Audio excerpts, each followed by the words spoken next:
দর্শক, লালমনিরহাটে সরাসরি যুক্ত হলাম আমি রইসুল সরকার। যেমন আমি এই মুহূর্তে আছি লালমনিরহাট জেলার আদিতময় উপজেলার মহেশকুচা ইউনিয়নের 2 নং স্তর বাদে। দর্শক, এই স্পটটি কিন্তু একদম বেহাল দশা অবস্থায় আছে এবং স্পটটির উপর দিয়ে কিন্তু হচ্ছে এরভাবে পানির স্রোতে কিন্তু স্পটের উপর দিয়ে কিন্তু পানি যাচ্ছে। আপনারা দেখতে পাচ্ছেন গতকাল রাত থেকেই কিন্তু এরকম ঘটনা ঘটছে এবং এখন পর্যন্ত বিপর্যয় উপর দিয়ে পানি প্রবাহিত হচ্ছে তিস্তা ব্যারেজ দিয়ে।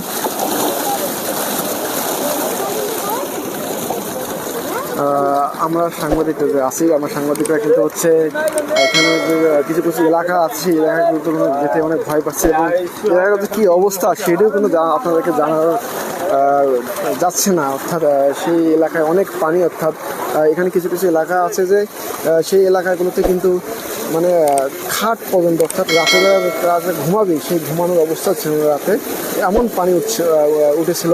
তো দর্শক, আপনারা দেখতেই পাচ্ছেন এখনও কিন্তু পানি বাড়তে আছে এবং এখানে মহেশকুচা ইউনিয়নে কিন্তু বিভিন্ন এলাকা বা বিভিন্ন পাকা রাস্তা, সেই পাকা রাস্তাগুলো কিন্তু হচ্ছে উছলে উছলে পানি যাচ্ছে এবং যার ফলে কিন্তু সেখানে গর্তের সৃষ্টি হচ্ছে। দেখতে পাচ্ছেন যে এই দেখেন যে পানি কিন্তু একদম উপর দিয়ে আসছে। দর্শক, এখন পর্যন্ত কিন্তু সরকার বা প্রশাসনের পক্ষ থেকে বা কোনো এনজিও বা কোনো সংগঠনের পক্ষ থেকে কেউ কখনো সাহায্য সহযোগিতা করেনি। একটা কথা জানিয়ে রাখি যে লালমনিরহাটের বিভিন্ন সময় দেখেছি যে বাইরে সিলেটের বা কিছুদিন আগে একটা বন্যা হলো, সেই বন্যাতেও কিন্তু লালমনিরহাটের স্টুডেন্টরা বা ছাত্র জনতা বা বিভিন্ন রকম মানুষরা কিন্তু হচ্ছে টাকা ডোনেট করে বা টাকা তুলে সেখানে পাঠিয়েছে। তবে তাদের কাছে আমার একটাই প্রশ্ন, আপনার এলাকার যে এই অবস্থা, আপনারা কী করবেন আপনার এলাকার জন্য কী করতেছেন এখন? মানে বাইরে দেন, বাইরের প্রতি আপনার আছে, মানে আপনার এলাকার প্রতি আপনার দরদ নাই? দরদ থাকলে অবশ্যই হচ্ছে আপনার এলাকার জন্য আপনারা কিছু করবেন এবং টাকা আগে যেভাবে তুলে হচ্ছে ডোনেট করতেন, বিভিন্ন এলাকায় পাঠাইতেন, যে এলাকার সমস্যা ছিল বন্যা, যেমন কিছুদিন আগে বন্যা হইলো সেই জায়গায় যেভাবে পাঠাইছেন, এইভাবেও আমরা আশা রাখি যে আপনি লালমনিরহাটের বন্যার সময় আপনি পাঠাবেন বা আপনারা পাঠাবেন, কারণ এখানকার মানুষ অনেক অসহায় এবং অসহায় হয়ে আছেন। আমরা সাংবাদিকরা যারা নিউজ করতে আসি তারা সবাই দেখেছি যে তারা কতটা অসহায় হয়ে আছেন এবং কিভাবে তারা হচ্ছে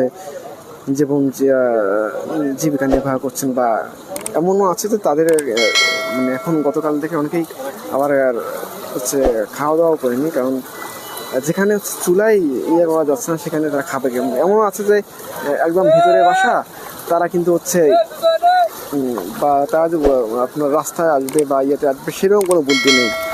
অনেকের বাচ্চা আছে, ছোটো ছোটো বাচ্চা, তারা কিন্তু না খেয়ে আছে। দেখেন কীরকম স্রোত, অর্থাৎ এটা কিন্তু 2 নং স্তর বাঁধ।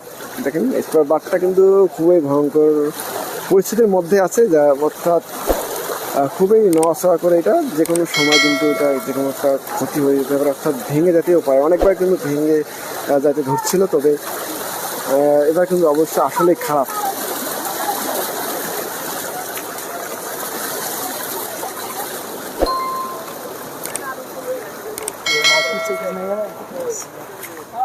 তো দর্শক, আপনারা দেখতেই পাচ্ছেন কি অবস্থা। তো লালমনিরহাটের বা বাইরের সবার কাছে অনুরোধ যে আপনারা লালমনিরহাটের মানুষের জন্য কিছু করেন, লালমনিরহাটের মানুষকে সাহায্য সহযোগিতা করুন।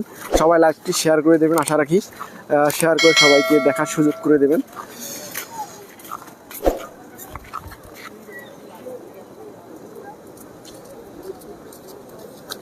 তো এই ছিল লালমনিরহাট থেকে আমার এখনকার আপডেট। তো সবাইকে ধন্যবাদ। সবাই আশা রাখবো যে সবাই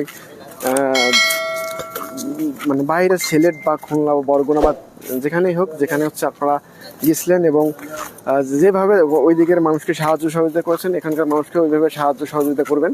তো সবাইকে ধন্যবাদ। আল্লাহ হাফেজ।